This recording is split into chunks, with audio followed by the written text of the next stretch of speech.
Democratic Congresswoman Katie Hill from California, Vice Chair of the House Committee on Oversight and Reform. It's good to see you, Congresswoman. So let me just start with the question that was just raised by Jeff Bennett. Do you believe that the Attorney General was biased in his conclusions and in the letter he sent out? I mean, here's what we know. We know that Trump hand-selected Barr because of his statements about, the Mueller investigation and how he thought that it was fundamentally, flawed. So I think that it's absolutely accurate that he's biased and that he, at the very least, is not the person that needs to make the final determination on what the Mueller report says about the president, right? So I think we do have to see the full report. Congress voted unanimously, both Republicans and Democrats, and then we go from there. But in the meantime, so what's the next step to get that done, Congresswoman, to make sure that that report gets out there and as much of it as is reasonable and that people can agree should be in the public domain gets out?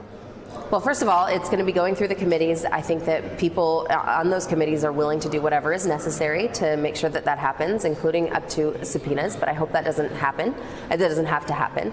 And I also think that public pressure has to continue. And it sounds like from some of the earlier interviews you were doing, even in that district in Louisiana that was Trump plus 50, that people want to see the full report.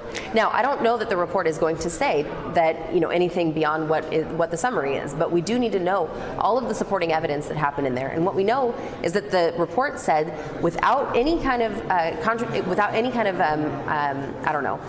contradiction around the fact that Russia did interfere in our election, and Russia wanted Trump to win. Why is that? And how does that influence the actions that he has made in the last 2 years since he's become president? And I think that's the most important part. To that end, who would you like to question in front of your committee? Do you want to see the Attorney General, the Deputy Attorney General? I mean, I would love to. I don't know that needs to happen in front of our committee or if it happens under judiciary. But I think that's a question that I'll leave up to the committee chairs in terms of the jurisdiction. In the meantime, Oversight has incredibly important work to continue with that has to do with the actions that Trump has taken since he actually was inaugurated. As a practical matter, is impeachment off the table now, Congresswoman? I don't know that much has changed around impeachment because you can impeach. I never thought that impeachment was going to center around what he did before he was president. I thought that if we impeach him, it's going to be around the actions that he's taken since then, and that was never part of the Mueller report. All right, you have Republican colleagues, as you know, in Congress calling for the chair of the House Intel Committee, your colleague Adam Schiff, other Democrats to apologize. Here's Doug Collins last night on Fox. My question is to Adam Schiff, who said just recently, we know that there's collusion. The indictments will probably come. The collusion is there. Where's the apology, Mr. Schiff? Where's the apology saying there is no collusion? That's what I'd like to know. Did some Democrats overstep? Should some of them apologize? No, I don't think they need to apologize. I think we've seen over and over in the public eye exactly how questionable Trump's actions have been. So I don't think that there's an apology needed.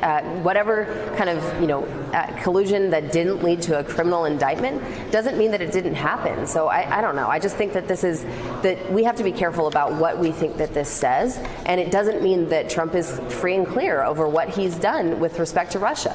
I'm sure you've had conversations with your colleagues. What's your expectations? What's your realistic expectations?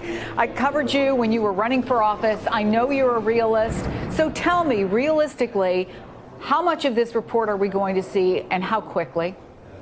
I would not imagine it's going to be very quickly. I think that it's probably going to be a relatively prolonged fight. We'll get bits and pieces, but right now, Barr is going to be the one who is controlling how quickly and how much is released. And we know that he's a Trump ally. It's plain and simple. And remember, Barr is under the executive branch, and I think that we know from the Constitution that the executive branch is not supposed to provide oversight over itself. That's our job, and we have to continue trying to pursue that.